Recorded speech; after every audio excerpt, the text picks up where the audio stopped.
17 de novembro. Celebra-se como o Dia Internacional dos Estudantes desde 1941, quando em Londres, o Conselho Internacional de Estudantes, a atual União Internacional de Estudantes, em reconhecimento da luta heroica travada pelos estudantes da extinta Checoslováquia, na madrugada de 17 de novembro de 1939, contra a ocupação pelos nazistas da sede da Federação Central de Estudantes Checoslovacos, que matou dirigentes e levou centenas de estudantes para campos de concentração. Doutora Isabel Casimiro é doutorada em 2008 e mestre em 1999 pela Universidade de Coimbra em Sociologia. É licenciada em História pela Universidade Eduardo Mondlane em 1986. Enfim, são várias responsabilidades, várias capacidades ou várias habilidades, vários atributos que a professora Isabel Casimiro tem, que não podemos esgotar. 17 de novembro de 2022. A Escola Superior de Jornalismo, em Maputo, assinalou o efeméride convidando a doutora Isabel Casimiro para falar de feminismo moçambicano. Nos anos 77, 78 e depois, quando da Conferência Extraordinária da Mulher, houve um debate muito grande. Eu e a professora Ana Loforte defendíamos que as meninas não fossem expulsas das escolas quando engravidavam. Vejam lá de onde vem isso. Só há muito pouco tempo é que deixaram de expulsar. Então, menina grávida, expulsa. E o dono da grávida continuava lá, feliz e contente, não é? Segundo o movimento feminista, a questão do gênero vai além do feminino ou masculino. Feminismo? Mas afinal, o que é feminismo? Questionou a oradora à plateia. O feminismo é um movimento social que luta pelos direitos da mulher. Ou seja, é um movimento que vem quebrar a situação patriarcal em que a mulher se encontrava, a situação em que a mulher era sempre oprimida, a situação em que a mulher era vista como um instrumento do lar e não um ser capaz de desempenhar várias funções que principalmente eram consideradas funções desempenhadas por homens. Então, em jeito resumido, feminismo é um movimento social. As primeiras lutas para que as mulheres pudessem votar começaram em finais do século XIX. É o chamado movimento das mulheres sufragistas. Nós só podemos votar, todas e todos, a partir da independência, 1975. Contrariamente a muitos outros movimentos, é um movimento que reclama de uma mudança da sociedade. Por isso, quando se diz que nós queremos ser como os homens, não. Mulheres aqui querem ser como os homens, digam-me lá. Eu, pelo menos, não quero ser homem. Eu quero ser tratada em igualdade, não é? Porque nós não somos iguais aos homens. Então, há diferenças entre nós. E essas diferenças devem ser reconhecidas. É isso que os movimentos feministas reclamam. Direitos humanos para todas as pessoas no reconhecimento das diferenças, porque nós vivemos num mundo, até hoje, que é um mundo muito desigual, é um mundo que discrimina uma parte grande, nós vamos dizer a metade do céu, como escreveu Mao Tse-tung, o dirigente da China, não é? Dizia que as mulheres eram a metade do céu. Portanto, porque a gente vive num mundo que discrimina metade da população. Professora Casimiro referiu o fato chocante registrado em outubro de 1810 a sul-africana Sarah Baartman como exemplo da intolerância pelas diferenças. Intolerância essa ainda presente nas sociedades modernas. Há uma mulher, nunca me lembro do nome dela, mas é a Vênus qualquer coisa, que foi levada do continente africano para a Inglaterra para estudarem o seu corpo. É a Sarah Baartman. Muito bem. Então, muito obrigada, Sarah Baartman. Ok. Estão a ver? Ainda temos homens que sabem muita coisa sobre esses assuntos.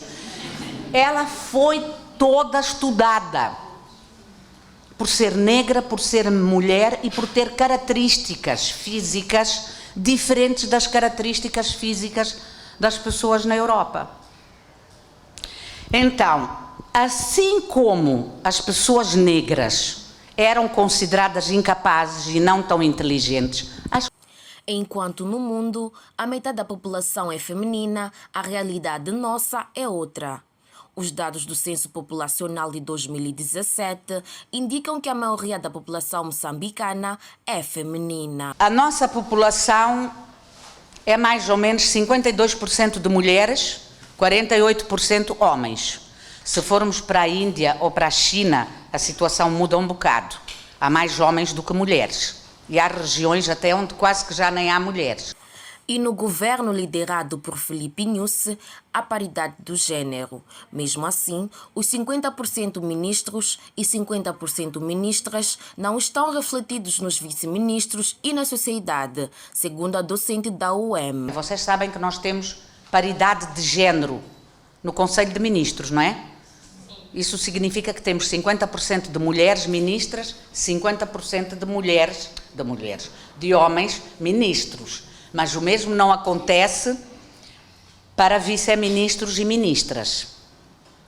E no Parlamento nós já temos 42% de mulheres, mais do Partido Frelimo do que dos outros partidos, não é? Agora, indo até ao local, não é? Mulheres e homens que estão por exemplo, nas assembleias de localidade, que estão nas autarquias, etc., o número vai diminuindo. Nós temos muito menos mulheres do que temos homens. Pode-se dizer que durante a Guerra de Libertação em Moçambique, o feminismo começou com um mal-entendido. A verdade é que a Frelimo sempre repudiou o feminismo. Porque o que eram as feministas? O que eram consideradas as feministas? Aquelas que não gostavam de homens, que odiavam homens, que queimavam os sutiãs na praça pública. Era isso que se dizia, não é? Então, a Frelimo considerava que o feminismo ia dividir a luta, num contexto em que era extremamente importante durante a luta armada de libertação nacional que houvesse unidade. Mas a Frelimo teve uma postura avançada.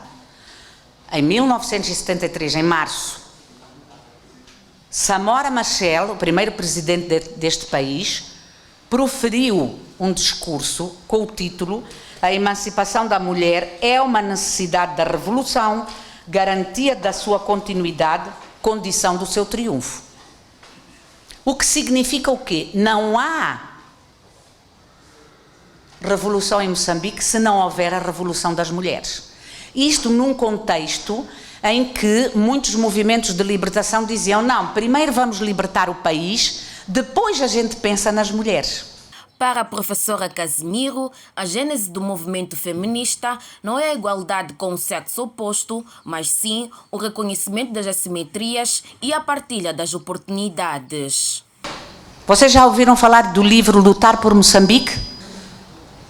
Numa parte do livro, Mondlane conta que estava numa reunião nas antigas zonas libertadas e uma mulher do destacamento feminino diz: camarada presidente, se uma mulher tem as mesmas características e condições que um homem, por que ela não é comandante? E Eduardo Mondlane disse: olha, essa questão nunca foi colocada pela direção da Frelimo, mas nós vamos pensar. Porque se não formos nós a colocar essas questões, mais ninguém vai colocar. Foi na Guerra da Libertação de Moçambique que questionou-se acerca do feminismo.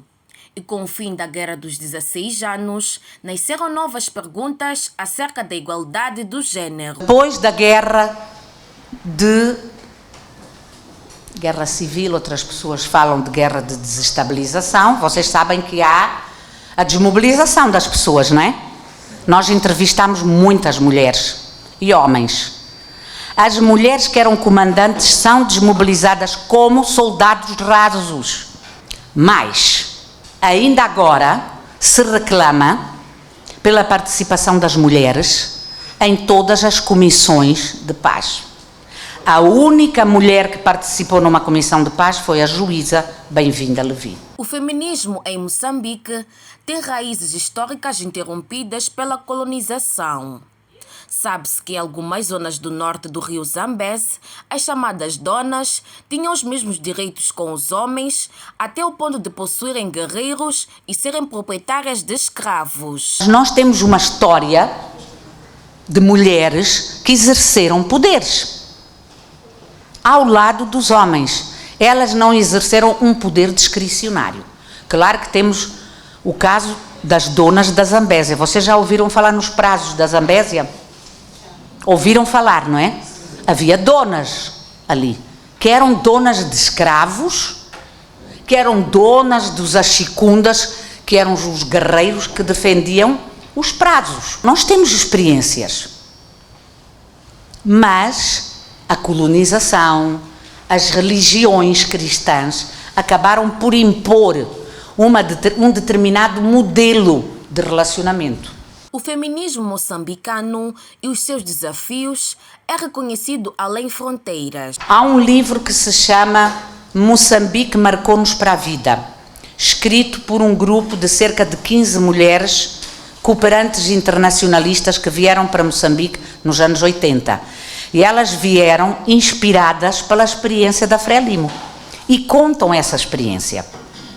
Porque pegaram naquela frase de Samora Machel sobre a libertação da mulher e disseram: nós vamos para um país feminista. Claro que viram que não tinha nada de feminista, mas de qualquer modo foi uma experiência extremamente interessante. Há uma jovem finlandesa que fez um estudo sobre mulheres que participaram na luta armada, e ela foi depois para o Niassa para trabalhar nisso.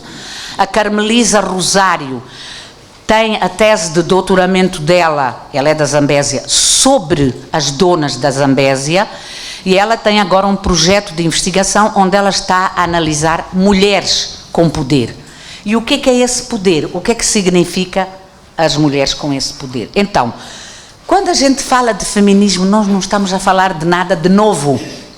Se nós tivermos a capacidade de olhar para a nossa história em Moçambique, a história do continente africano e a história de muitas outras partes do mundo. Segundo a ONU, ao nível global, apenas 1/5 de cargos ministeriais são ocupados pelas mulheres. Moçambique faz parte dos 14 países do mundo e o terceiro em África a alcançar a paridade do gênero no governo. Mesmo assim, o conceito de gênero ainda não está concluído.